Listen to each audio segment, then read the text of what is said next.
Good morning and welcome back to Mobility Matters. I'm your host, Javier Betancourt, Executive Director of the Citizens Independent Transportation Trust, or CITT. We're the quasi-independent agency of Miami-Dade County charged with overseeing your half-penny sales tax for transportation. Now, in truth, I'm just with the office of the CITT. I'm a county employee. The CITT is actually composed of 15 volunteer members from our community, from all walks of life, one appointed by the mayor, one appointed by the Miami-Dade League of Cities, and the other 13 appointed by each of our 13 county commissioners. Today we have a three-time repeat guest, the outgoing chair of the Citizens Independent Transportation Trust and the District 4 appointee to the trust, Robert Wolfarth. Robert, welcome back to the program. It's a pleasure to be here with you, Javier. I'm very happy to be part of the Three Timers Club. I understand that it's a very exclusive club. Apparently, because only I and Executive Director Eileen Bouclé of the TPO is on that. So thank you very much. And it's a privilege here to finish out my chairmanship, which ended 2 days ago after 2 years. It's an honor and a privilege to serve the Miami-Dade community and the taxpayers. And the Citizens Independent Transportation Trust, I think our primary focus is really the watchdog of the half-penny sales tax that went into effect about 22 years ago. And along with that was voted on was a board, a trust, to oversee those funds to make sure that they were used for the expansion of rapid transportation. Yeah. And we believe that was a key part of why that ballot initiative passed, right? Yeah, because it did not pass 2 times before that. And when there wasn't an oversight. When there wasn't an oversight. So the taxpayers really wanted to make sure. And so we really are diligent in our job to make sure that many parts of the of transportation in Miami-Dade, and particularly the SMART program that's going to be implemented, that is implemented. So we want to make sure that those PTP funds are leveraged with state funds, with federal funds, so that we get the biggest bang for our buck. And I'm a big proponent of P3 projects. Right, public-private partnerships. Yeah. Absolutely. We had a great example of that with the Aventura station that opened up. And we'll get to that because that's actually how you started your journey with us. So let's go back for those who maybe didn't watch the first couple of episodes and don't know anything about you.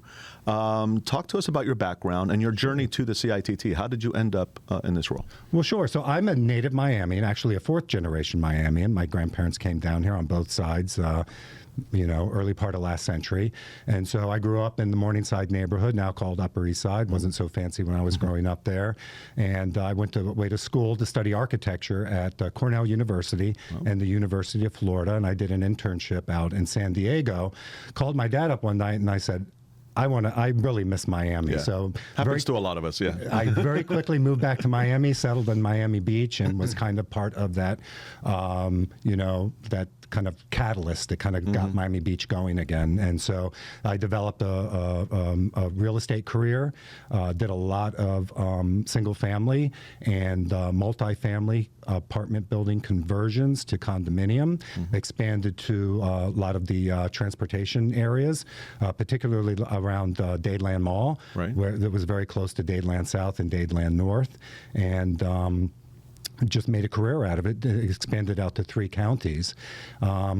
When I live in District 4, as you mentioned, and at the time, Commissioner Sally Heyman reached out to me and asked me if I would serve on the CITT for District 4. There was a very important project that was coming into being, and she was really the catalyst and the spark to really get the Aventura station going as kind of like a terminus point to the future Northeast corridor that was part of the SMART, that is part of the SMART program. And as I recall, I believe you also served on the planning board for the city of Miami Beach, so you had some background and experience already in public service yourself. Right? Absolutely. And so I was in the developer spot on the planning board for the city of Miami Beach, and I really learned a whole lot about because I come from the private industry, right?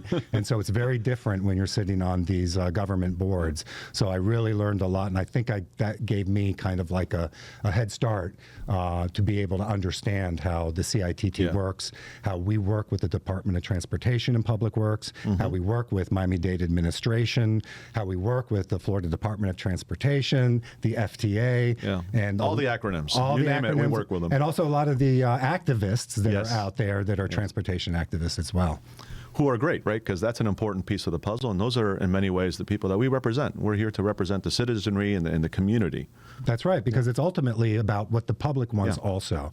And so a lot of their input is part of the process of design of where we need to have our transportation set out. So yeah, they really are a very important part of the community. Since we're talking about the board and how you came on board, would you advise others who are interested in transportation to take a look at the CITT as a potential form of participation? Absolutely. I mean, I think this is one of the reasons that the trust exists, right? So that we can get citizen input on how we design and how we use the funds for transportation for Miami-Dade County. And so I know I've been on the trust for 6 years. It'll be 6 years this month.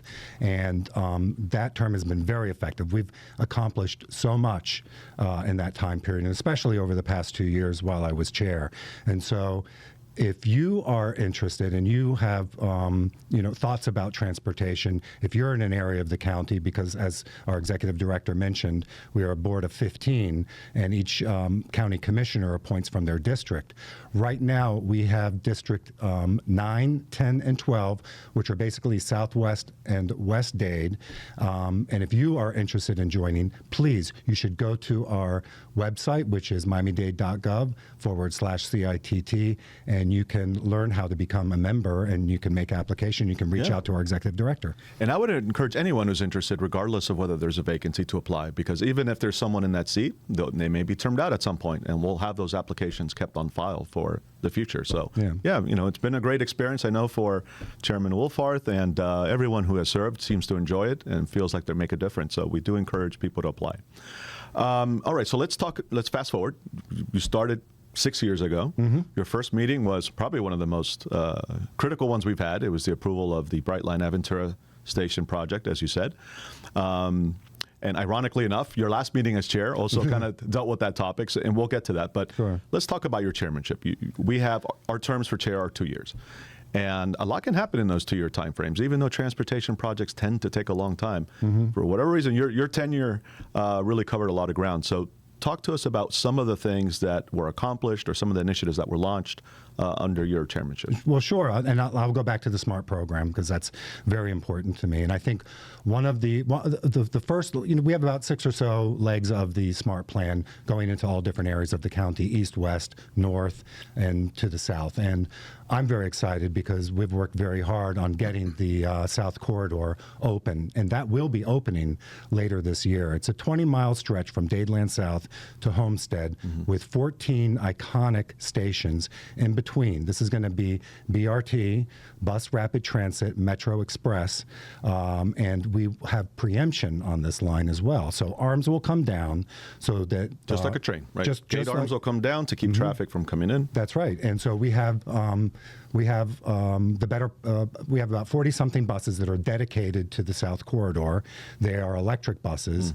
Also, during the past 2 years, we have developed the South Dade Transit Operations Center as well. And so 15 months ago, they started construction on this. We just did a tour of that facility. They have topped out on it. It's a massive complex, and they're getting ready to open phase 1. Phase 1 will electrify those buses, and it's the most updated electric system because they'll be able to do 2 buses at a time. It was really impressive. I don't think I've ever seen a development go up that quickly. Certainly not one coming from the public sector. And that's why I was hesitant on the vote to devote those PTP funds to that center down there because I didn't think it could be done. But kudos to the administration, to DTPW, to the architects, the engineers, the construction contractors. They've done an excellent job doing that. And so this... And it's a state-of-the-art facility. It's not like they were just putting up a box. This was a complex structure to electrify hundreds of buses.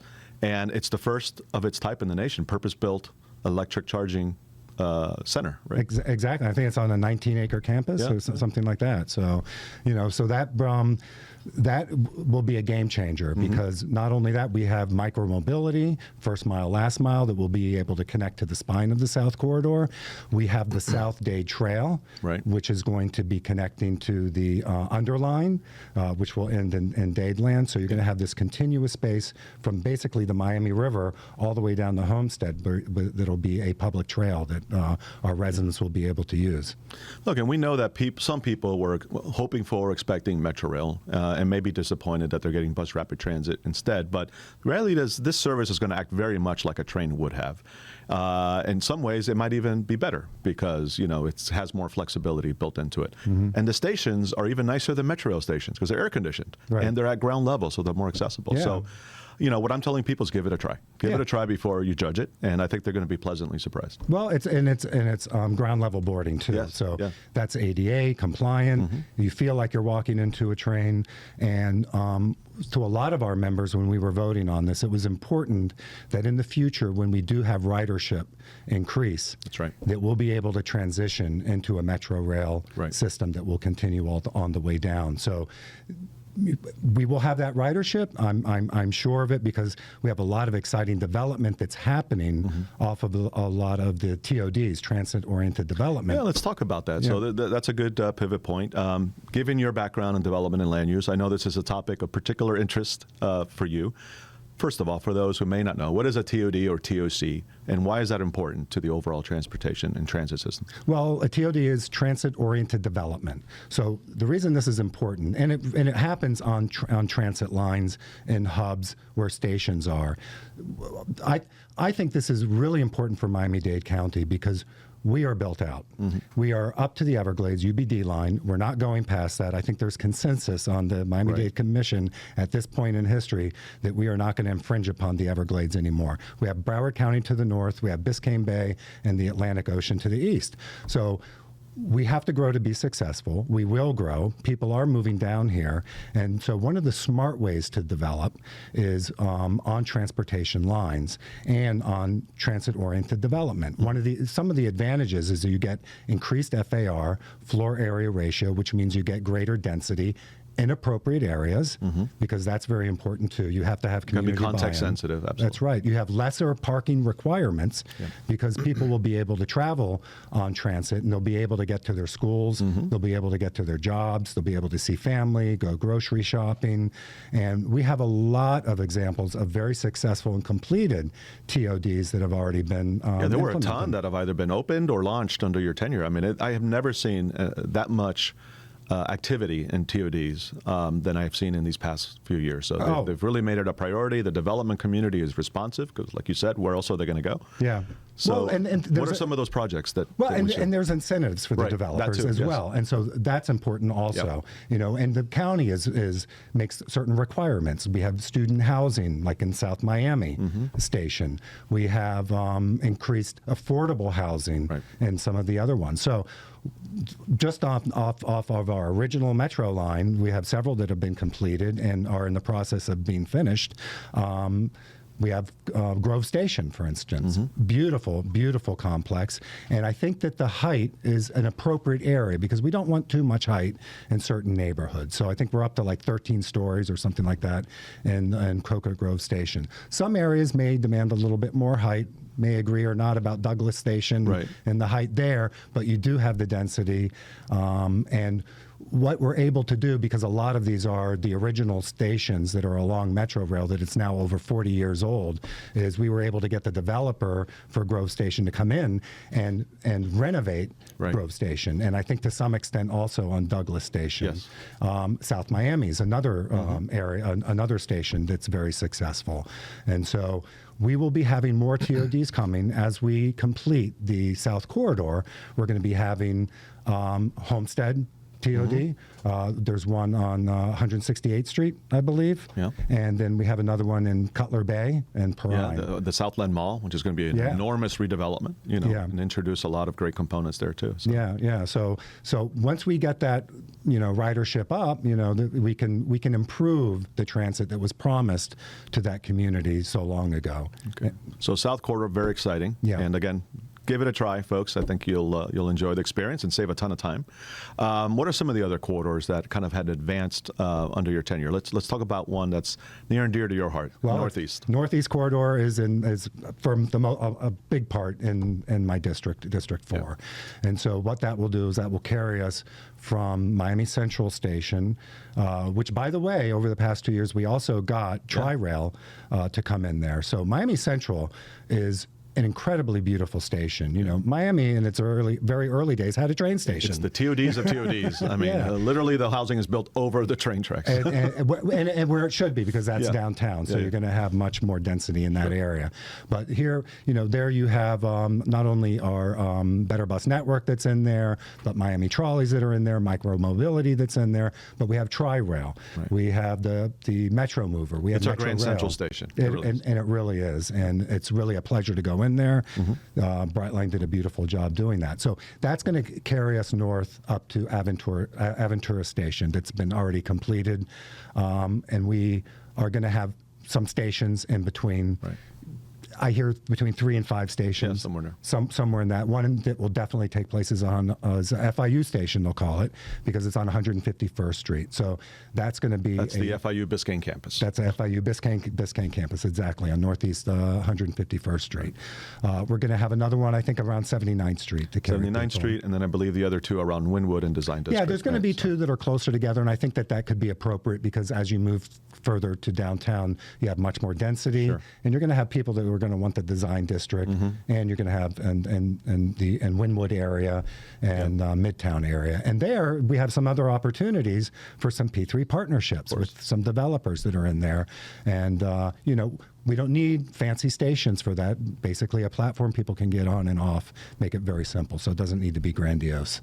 And so, where are we with the Northeast Corridor? I mean, and by the way, just for those who may not know, they say, well, we already have Brightline. Well, Brightline, it's the same tracks, but Brightline is running kind of a premium service at a premium cost. Yes. Right, and is not going to be stopping necessarily at all those interim stations. So this is a commuter rail alternative or complement to the Brightline service that will run on the same tracks, stop at those local stations, but at a much more affordable price point, right? So just to differentiate those projects.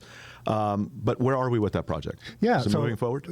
I believe it is moving forward. We have been on an excellent track. No pun intended. I really want to thank the chair of the Transportation Committee for Miami-Dade County, Commissioner Eileen Higgins. She has spent an inordinate amount of time in Washington, D.C., securing those funds. And Tallahassee as well. And Tallahassee as well. And so we had a little hiccup with Tallahassee. And but I think that those funds, it was inadvertently left out of the last legislature. I think it will be put back in so that we can match those funds. That's what we hear. That's what we hear. Fingers crossed. So we're about, you know, $1 billion project, getting this done. You know, the monies are divided up. I think it's not equal, but we have a designated PTP funds. Which we already approved. Those are earmarked. Yep. We have the state funds and we have the federal funds. Yep. So right now, I think we are in the engineering phase of the study.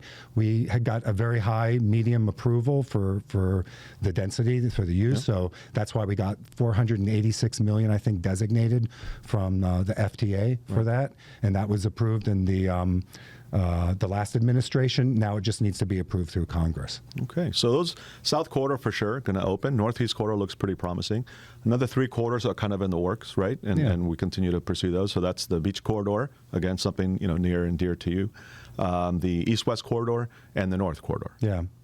So those are in what stage of development? Well, the North Corridor, I happen to be very excited about. I talked about TODs and density, and there you have community buy-in. Right. And so when you have where our Metro Rail kind of goes up to a northern part before it turns, it's an MLK Junior station. And the vision is to have elevated hard rail on Northwest 27th Avenue going up to the stadium.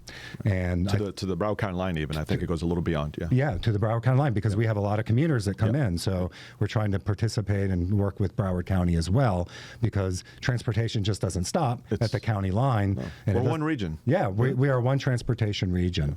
And so it's in its study right now.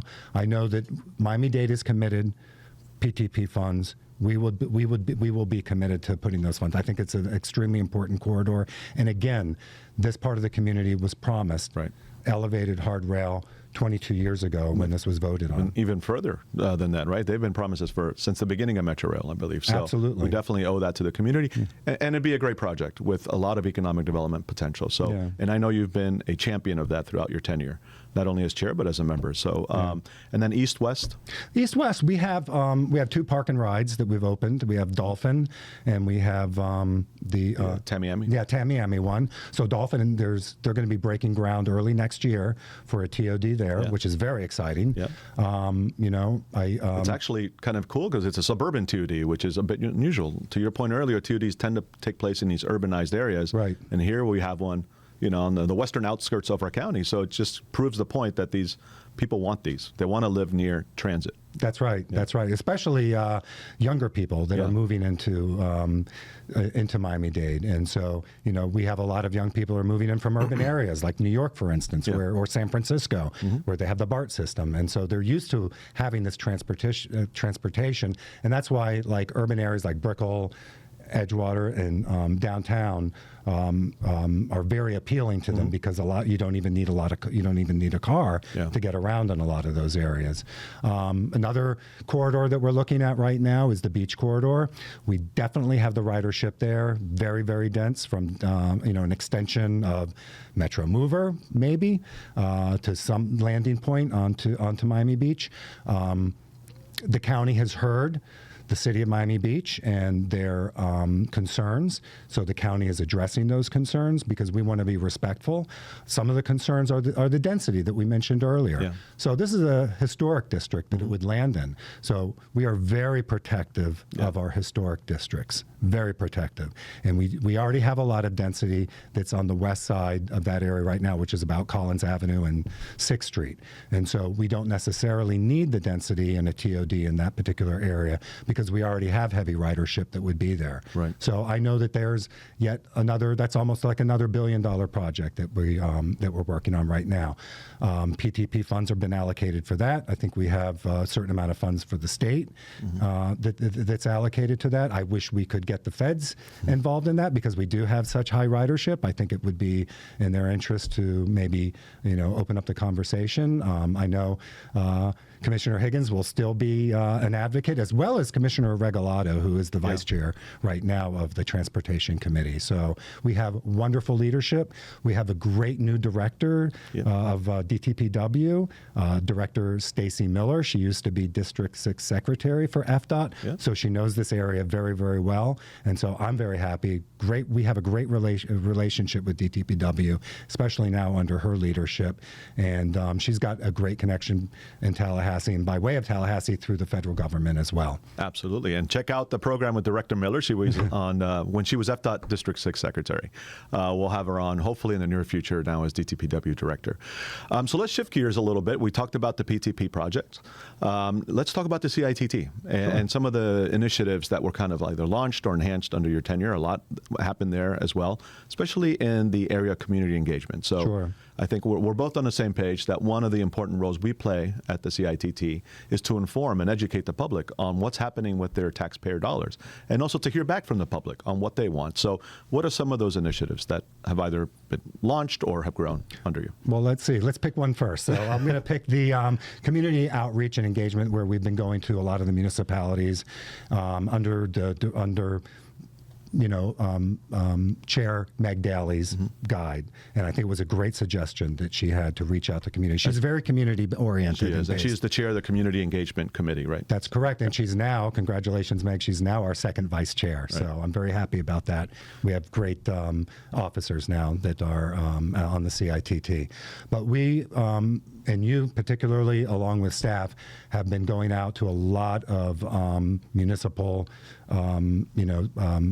commissions and committees and presenting and educating not only elected officials, but a lot of the constituents that are there as well about what we do as the CITT, how can we help you, what kind of feedback can we get. And I've been to a few of these meetings with you, Bay Harbor, for instance, Miami Beach, and the Chambers of Commerce, and it's it's really incredible. When we are done presenting, we'll stick around maybe for a little bit, and then we have people chase us out, asking us questions about the Better Bus Network. And if we can't answer the questions, we at least get them in the right direction. Right. But that community engagement is incredible, because a lot of these people are transportation advocates and just riders and users. They have some really great ideas. So I think we've closed out. I think we've done just about every municipality. Yeah.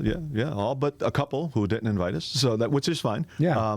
All municipalities and dozens of additional community groups. Yeah, and like you said, chambers. We have civic associations. You name it. Yeah, and you still have a calendar full of events that you're going to be going to. And I should add, if you're interested in having a PTP presentation, please reach out to us, and we'll be happy to come to wherever you are and provide that update. Yeah.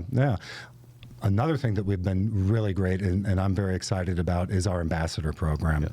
So we did not have an ambassador program when I started.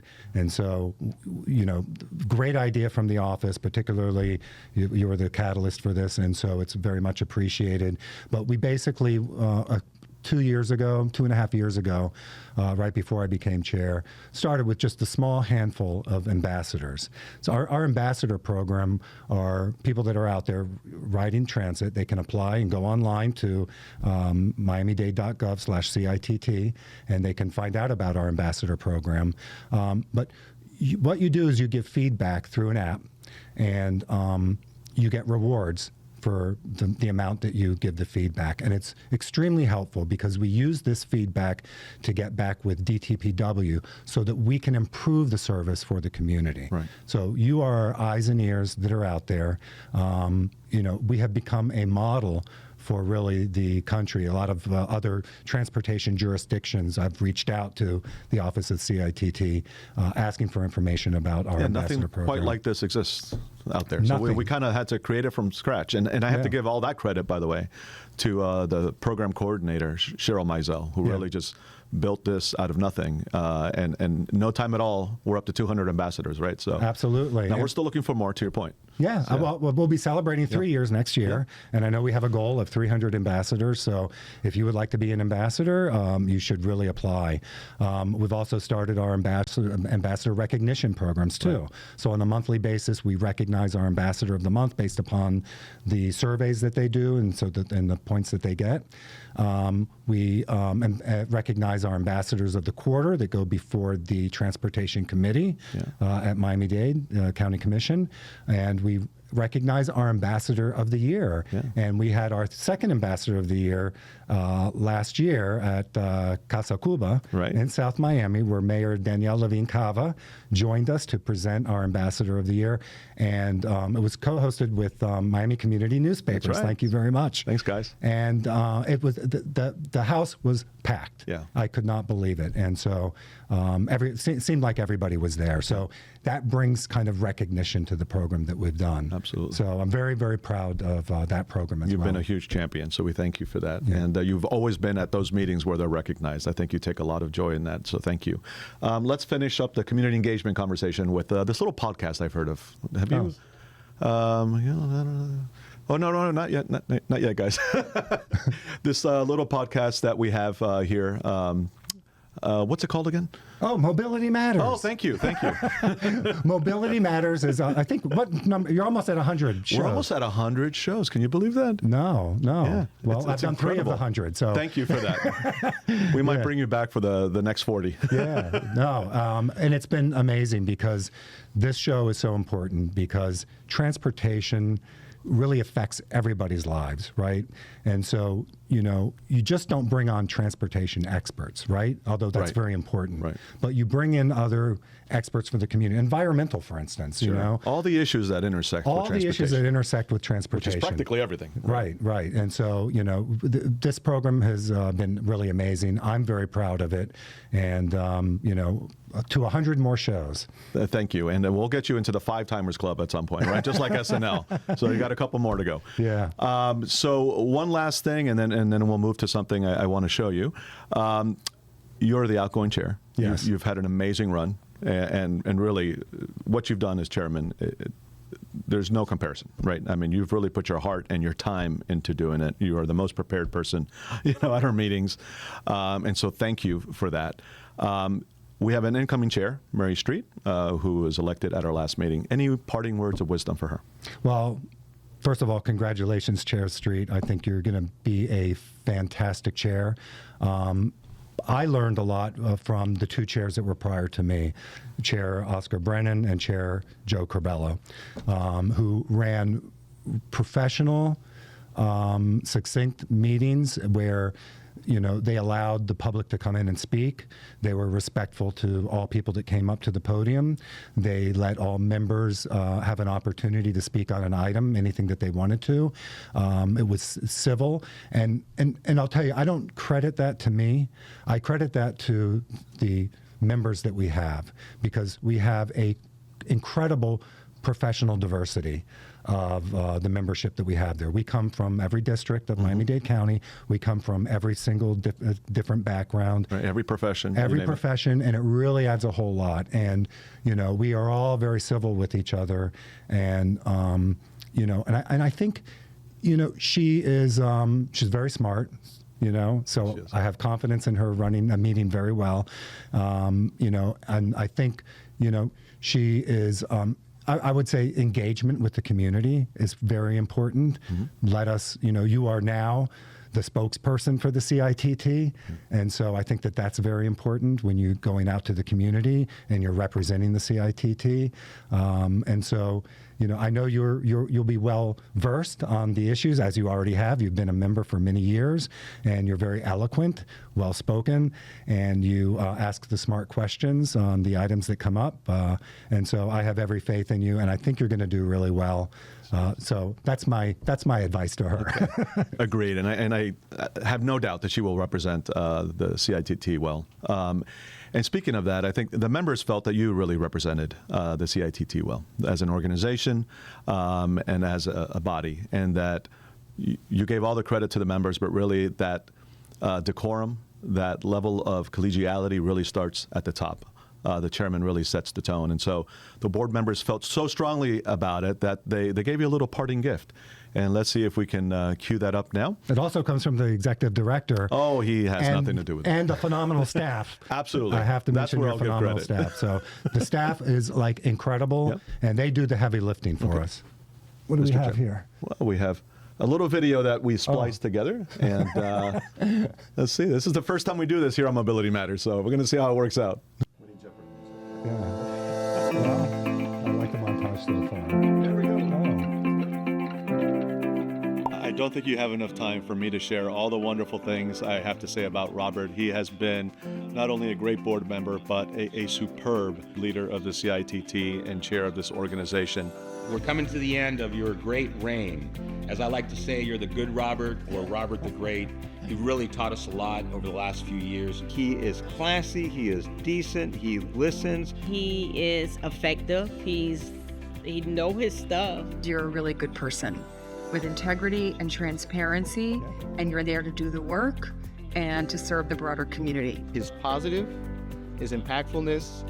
Rob, you've been a fantastic chair. Your leadership and the way you really stepped in and took charge. You're super committed. You come to every meeting prepared with exceptional commentary and very thoughtful feedback and very respectful way that you deal with your fellow board members. He is the second chair, I think, that I've experienced being on the board, and he's been a wonderful example. He's been so engaged.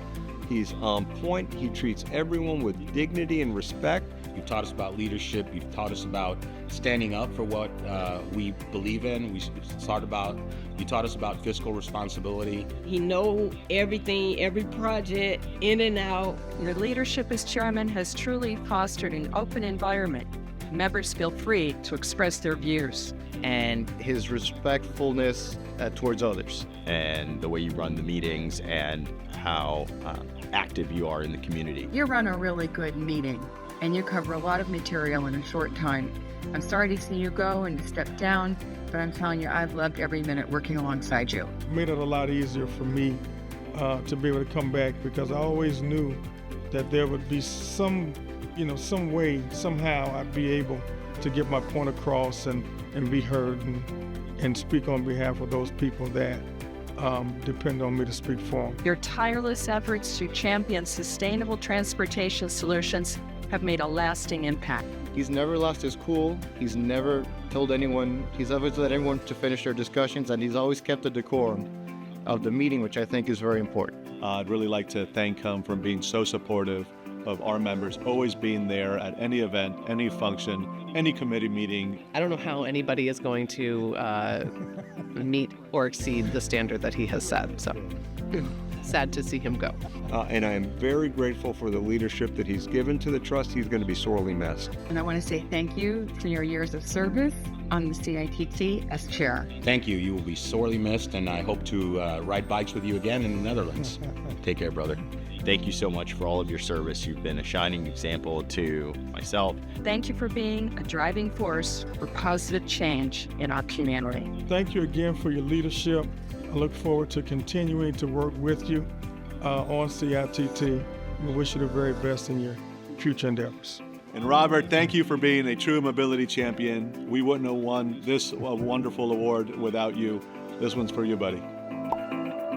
Speechless and hear a lot of the members speak. I hear them speaking about the trust in general because it's reciprocal, right? You know, so when you have respectful people, you know, you tend to be respectful to them. So absolutely. And in this day and age, by the way, we're like a shining light, and because a lot of decorum is not what we're witnessing in other places. Yeah, so. Well, our goal is transportation, and I think we're really on board with that. We tend to not agree on everything and how we get there, but, you know, we generally come to consensus at the end in a very respectful way. That was a beautiful video. I'm like...